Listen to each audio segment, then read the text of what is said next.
Hi friends, please subscribe to Amravati Media and press the bell icon for more latest updates. Balakrishna వ్యాఖ్యలపై వెనక్కి తగ్గని చిరంజీవి. నందమూరి బాలకృష్ణ ఇటీవల ఆంధ్రప్రదేశ్ అసెంబ్లీలో చేసిన వ్యాఖ్యలు సినీ ఇండస్ట్రీలో పెద్ద చర్చనీయాంశమయ్యాయి.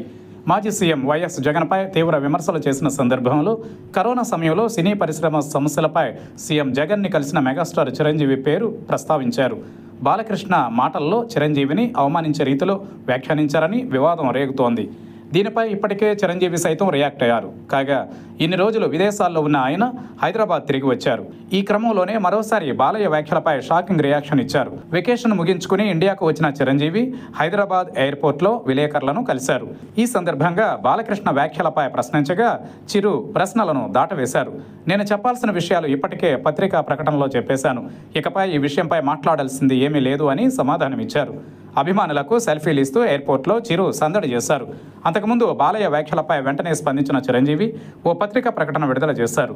అందులో అసెంబ్లీలో బాలకృష్ణ ఒకంత వ్యంగ్యంగా మాట్లాడడం టీవీలో చూశాను. నా పేరు ప్రస్తావన వచ్చినందువల్ల వివరణ ఇస్తున్నాను. నన్ను లంచ్కి రావాలని జగన్ స్వయంగా ఆహ్వానించారు. ఆయన ఇంటికి వెళ్ళినప్పుడు ఆయన నన్ను సాదరంగా ఆహ్వానించారు. ఆ సమయంలోనే నేను సినీ పరిశ్రమ ఎదుర్కొంటున్న సమస్యలపై చర్చించాను. మాకు కలిసే సమయం ఇస్తే ఇండస్ట్రీ ప్రతినిధులందరితో వస్తామని చెప్పాను. కరోనా కారణంగా 5గురితో మాత్రమే రమ్మని సూచించినా మేము 10 మంది వస్తామని చెప్పగా ఆయన సరే అన్నారు. ఆయన డేట్ ఫిక్స్ చేసి రావాలని చెప్పారు. చిరంజీవి తన ప్రకటనలో మరో ముఖ్యమైన అంశాన్ని ప్రస్తావించారు. అప్పుడు నేను బాలకృష్ణను కూడా సంప్రదించడానికి ప్రయత్నించాను. ఫోన్లో అందుబాటులో లేకపోవడంతో జెమిని కిరణ్ని వెళ్ళి ఆయనను కలవమని చెప్పాను. ఆయన 3 సార్లు ప్రయత్నించినా బాలకృష్ణ అందుబాటులోకి రాలేదు.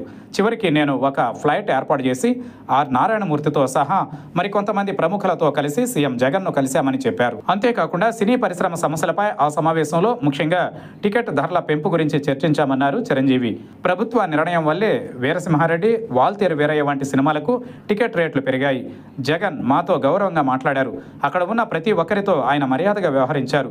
ఎవరిని ఆయన అవమానించలేదు. నేను సాక్షిగా చెబుతున్నాను అని చిరు లేఖలో స్పష్టం చేశారు.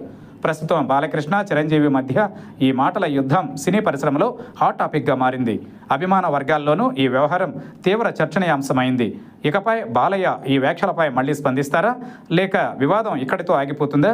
పవన్ కళ్యాణ్ ఎలా రియాక్ట్ అవుతారనేది ఆసక్తి రేపుతున్నాయి.